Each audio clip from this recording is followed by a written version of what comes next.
Jangan lupa subscribe, like, komen, dan bagikan. Jangan sampai kamu ketinggalan info-info penting dari channel Pak D. Terima kasih telah mampir di channel Pak D. Belajar pandai bersama Pak D. Oke, Pak Guru akan menerangkan tentang tema 7, subtema 1, pembelajaran 4, halaman 44 sampai 58. Coba dibuka bukunya.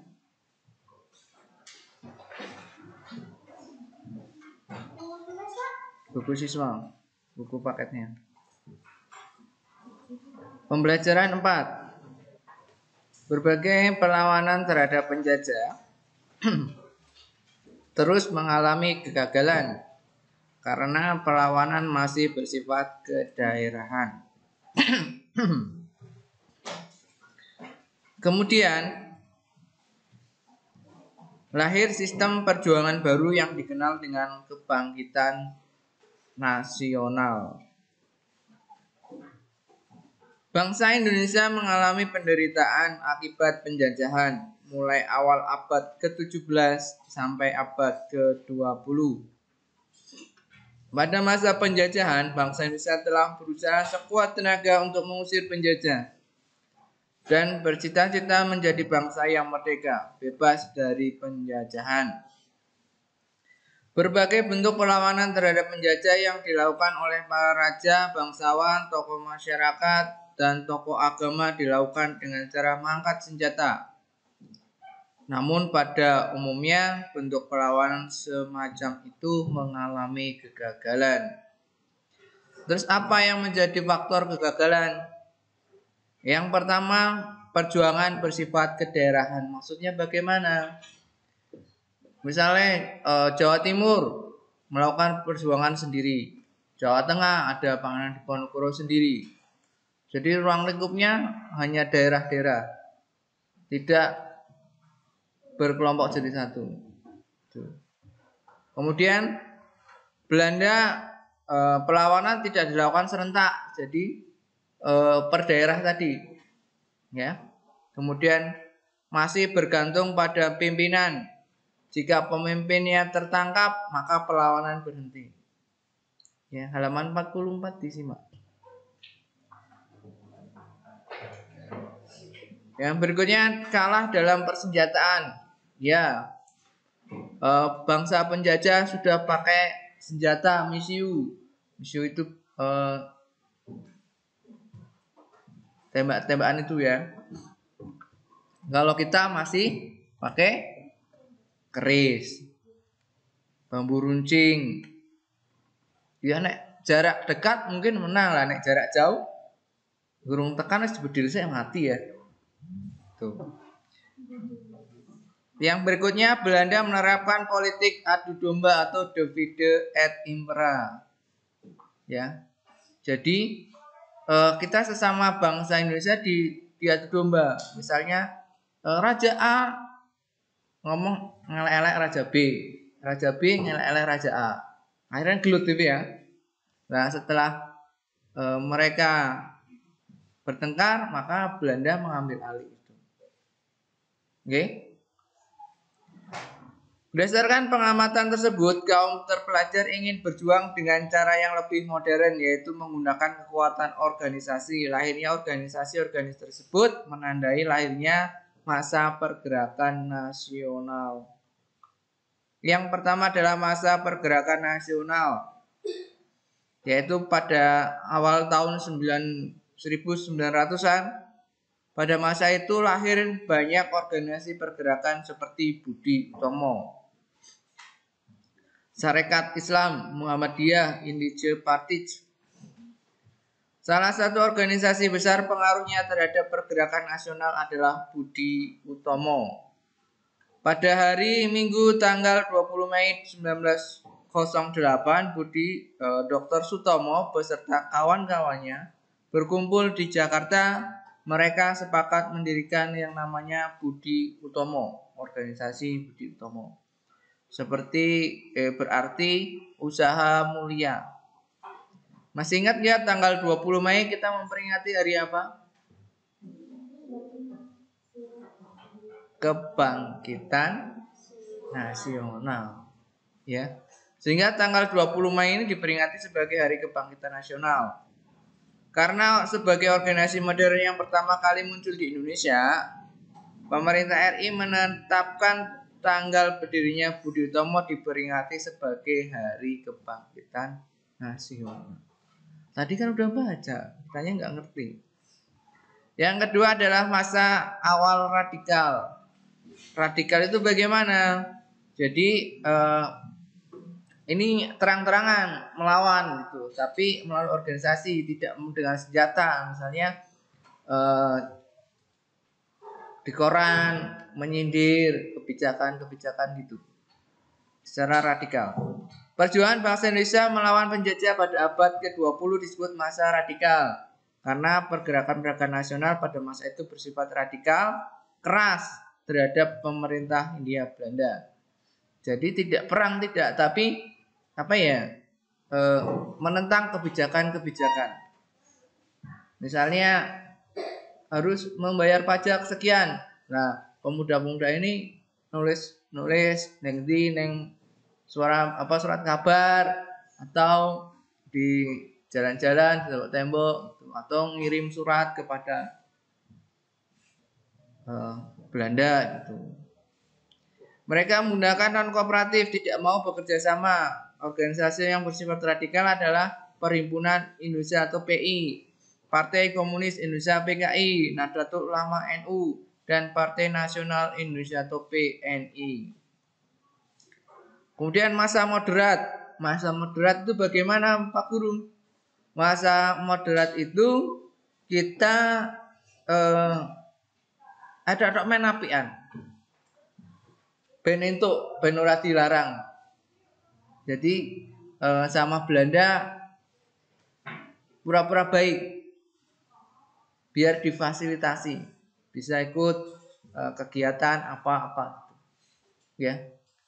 Itu pelawannya. Sejak tahun 1930 organisasi-organisasi pergerakan nasional pergerakan Indonesia mengubah taktik perjuangannya.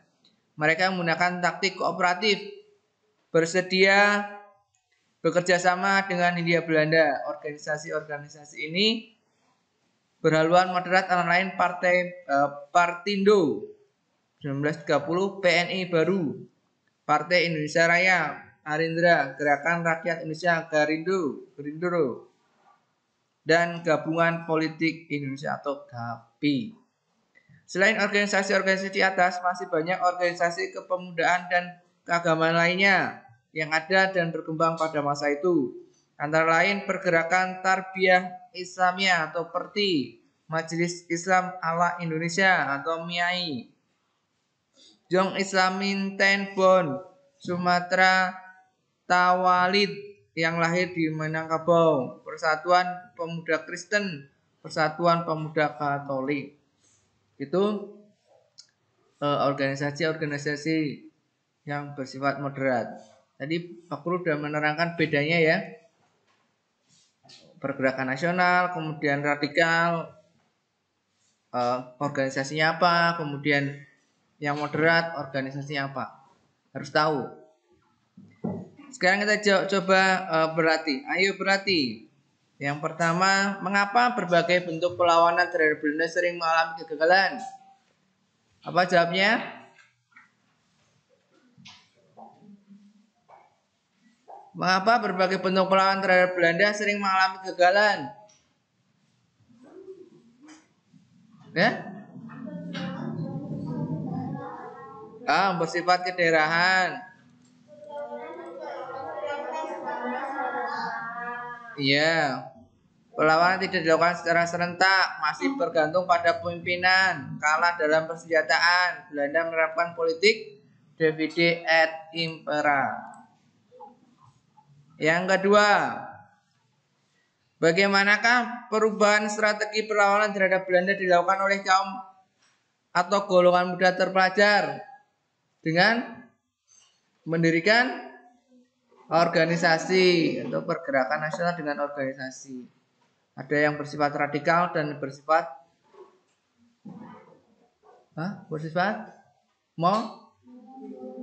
moderat. Nah, kamu baca gitu, suruh baca, kok nggak ngerti apa-apa? Peristiwa apa yang menandai lahirnya masa pergerakan nasional? Peristiwa apa yang menandai lahirnya masa pergerakan nasional? Dengan lahirnya Budi Utomo. Tanggal?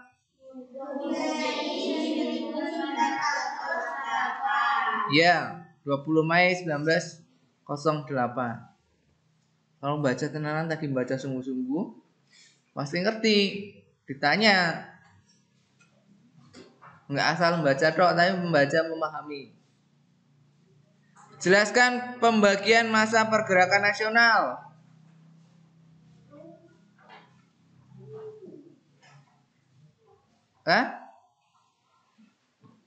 Jelaskan pembagian masa pergerakan nasional.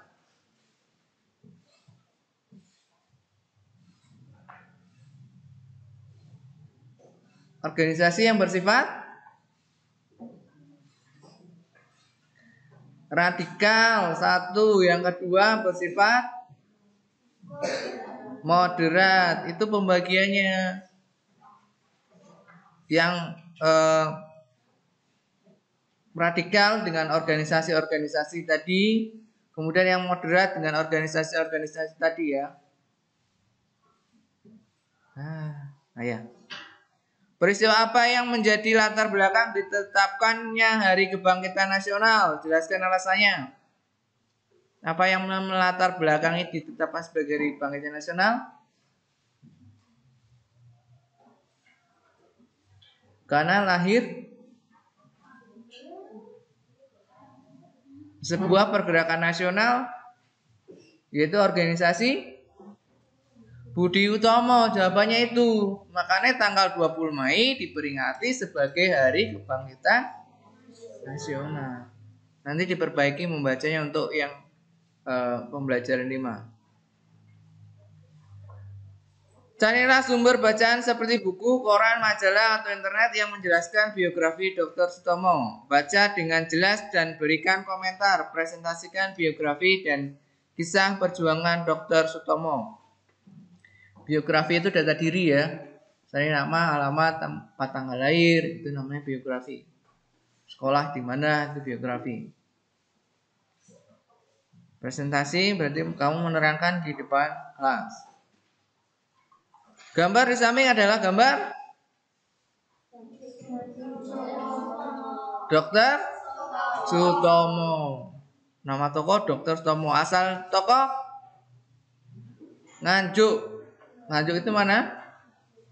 Jawa Timur. Bentuk perjuangannya mendirikan organisasi Budi Utomo. Dampak perjuangan terhadap pergerakan nasional, ya ikut tadi adanya pergerakan nasional. Kalau dulu tuh nggak ada kayak gitu. Nah, sejak Budi Utomo lahir, maka pemuda-pemuda ini berkumpul mendirikan organisasi.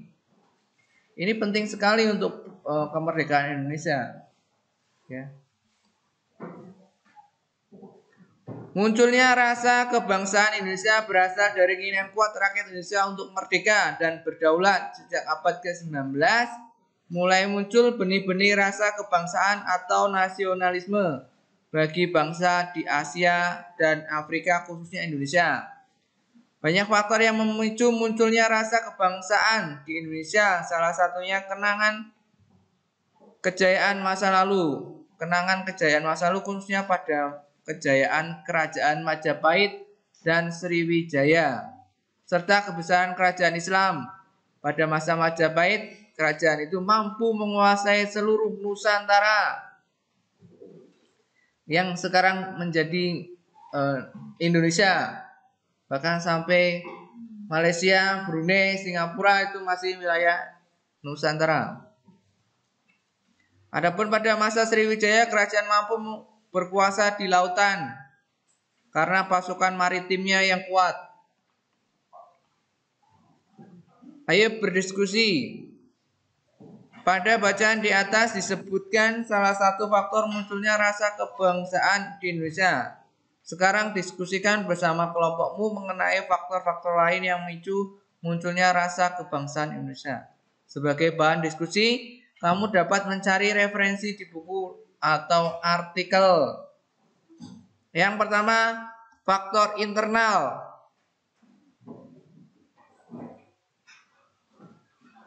Contohnya kenangan kejayaan masa lalu. Faktor eksternal, perkembangan nasionalisme di berbagai negara seperti pergerakan bangsa Indonesia. Ya, perlu kalian ketahui pada masa pemerintahan pada masa kerajaan Majapahit yang dipimpin oleh siapa? Tahu? Dengan panglimanya Gajah Mada dan tokoh yang terkenal rajanya adalah Hayam Wuruk. Itu menjadikan Majapahit itu berkuasa, menguasai Nusantara yang dikenal dengan Sumpah Palapa oleh Gajah Mada. Dia berjanji tidak akan makan buah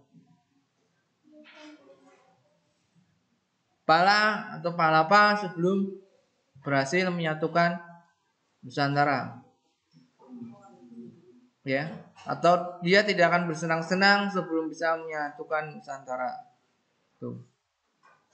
Jadi dengan rasa itu membuat bangsa Indonesia bangkit untuk bersatu. Yuk, tahukah kamu perkembangan masyarakat Indonesia pada masa munculnya rasa kebangsaan terjadi di berbagai bidang kehidupan, diantaranya adalah sebagai berikut. Pertama, pendidikan. Munculnya organisasi-organisasi seperti Budi Utomo.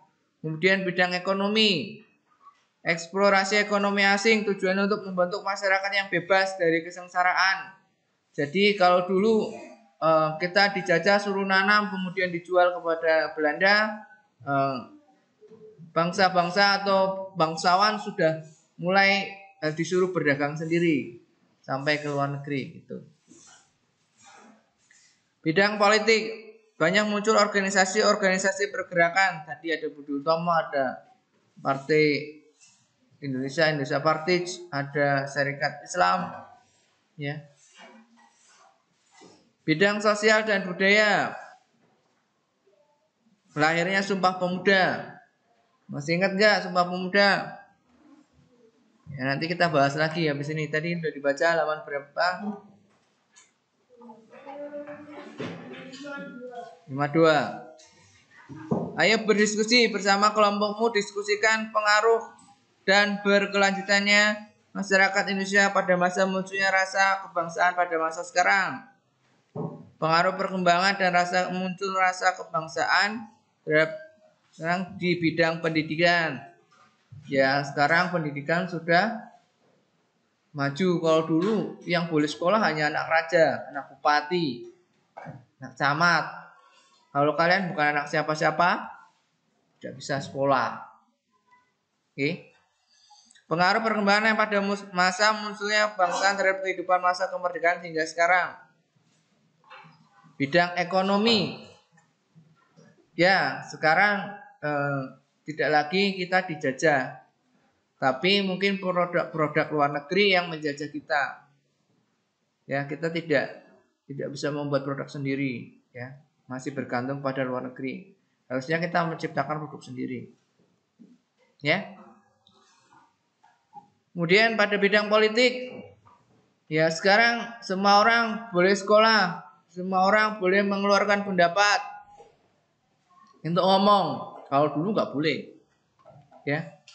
Kalau zaman pergerakan nasional yang bersifat radikal itu nulis surat ning majalah atau surat kabar ditangkap itu. Mereka juga nggak kapok. Setelah dibebaskan nulis lagi, tangkap lagi.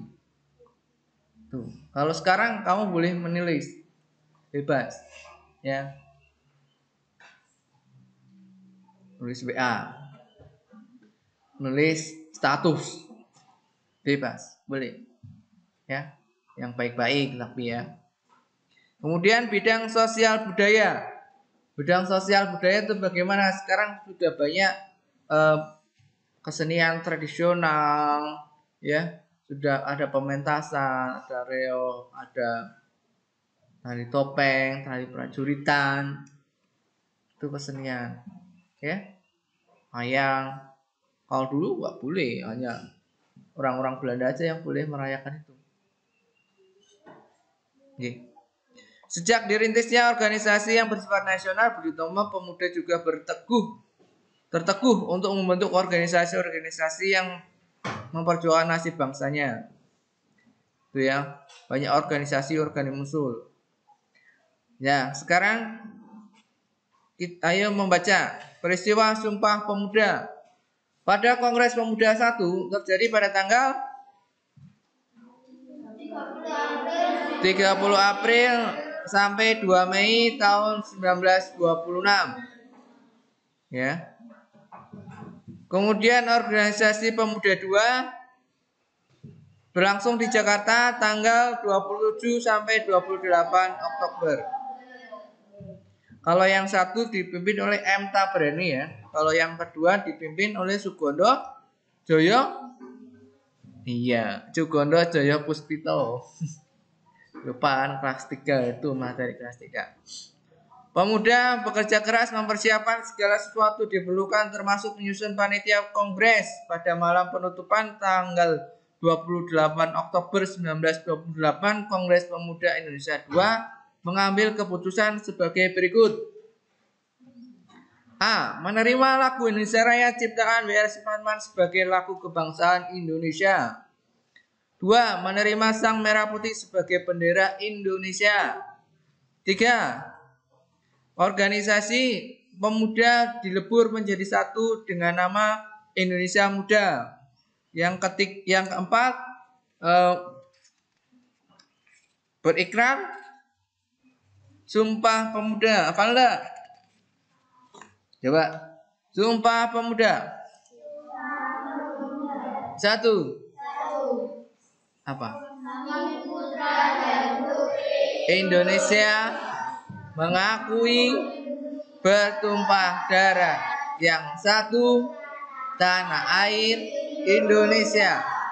Kami putra dan putri Indonesia mengakui berbangsa satu bangsa Indonesia. Kami putra dan putri Indonesia menjunjung bahasa persatuan bahasa Indonesia. Ya. Sekarang kita belajar tentang kosakata. Ayo temukan kosakata baku dan tidak baku dalam berjudul peristiwa Sumpah Pemuda. Kata baku itu selama zaman.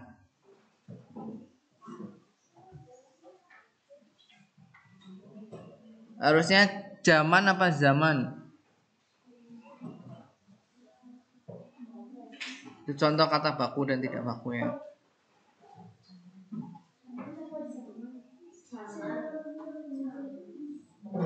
Zaman.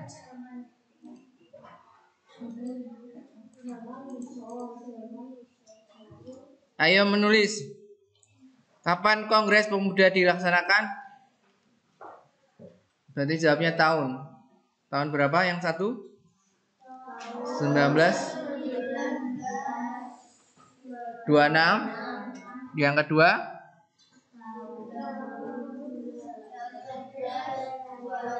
Ya.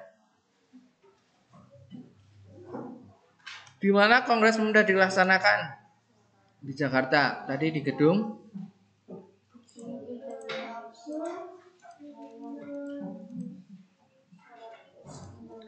apa? Indonesia Club, Jalan Keramat Raya 106. Ya. Kemudian siapa peserta kongres? Pemuda, organisasi pemuda, ada Jong Java, Jong Celebes, Jong Sumatera Nenpon, ya. Ada tadi pemuda Kristen, pemuda Nasrani. Apa hasil Kongres Pemuda 1? Dikumpulkan beberapa pemuda, kemudian mempersiapkan untuk Kongres Pemuda 2. Hasil Kongres Pemuda 2 menetapkan bendera merah putih, bendera kebangsaan, kemudian lagu Indonesia Raya sebagai lagu kebangsaan. Kemudian menetapkan Ikrar Sumpah Pemuda. Ya, Ikrar Sumpah Pemuda tadi hafal ya.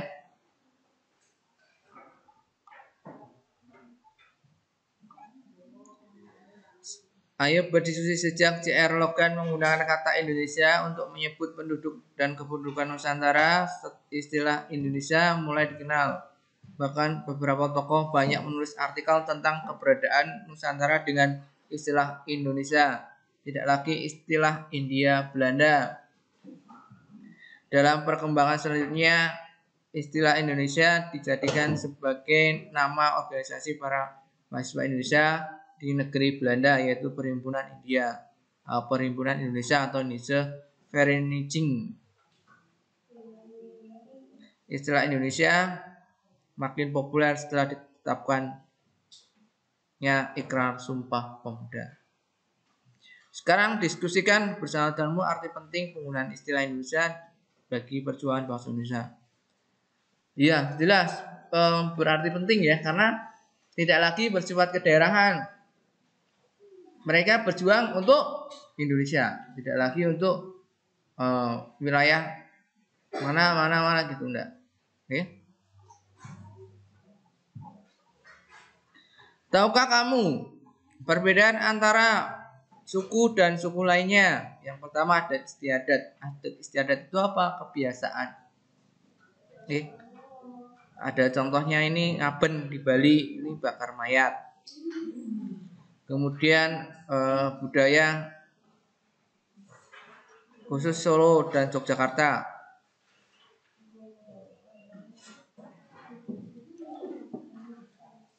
Kemudian bahasa daerah, ada bahasa Jawa, ada bahasa Sunda, ada Melayu. Sistem kekerabatan. Sistem kekerabatan merupakan sistem keturunan yang dianut oleh suku bangsa tertentu.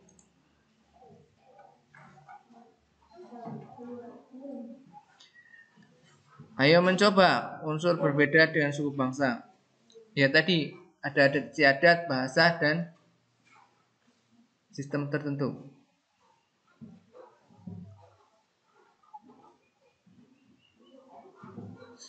Ya, siapa nama temanmu?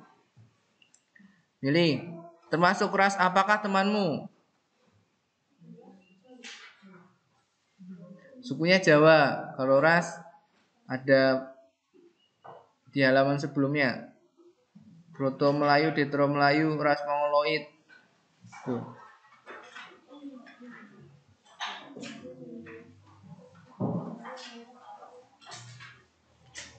Sub pembelajaran 3 kalau nggak salah, coba. Nah, gambar-gambar itu kan suku bangsa itu tadi. Nah, gambar orang-orang itu. Buka lagi. 39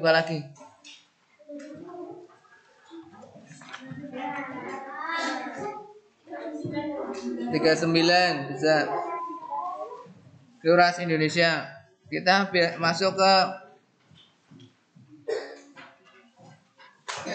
ada ras Papua Melanesoid, ada kelompok Negroid, kemudian Wedoid, ras Melayu Mongoloid, Melayu tua dan atau Detro Melayu, Proto Melayu, Detro Melayu. Ya. Tuh. Kamu masuk mana? Lihat warna kulitnya.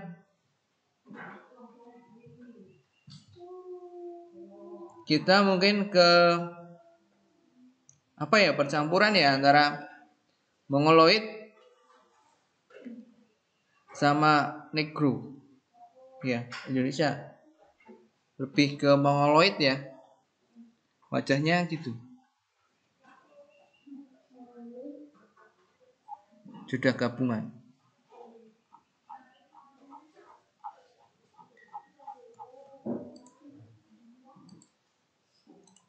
Demikianlah pembelajaran tema 4 ya.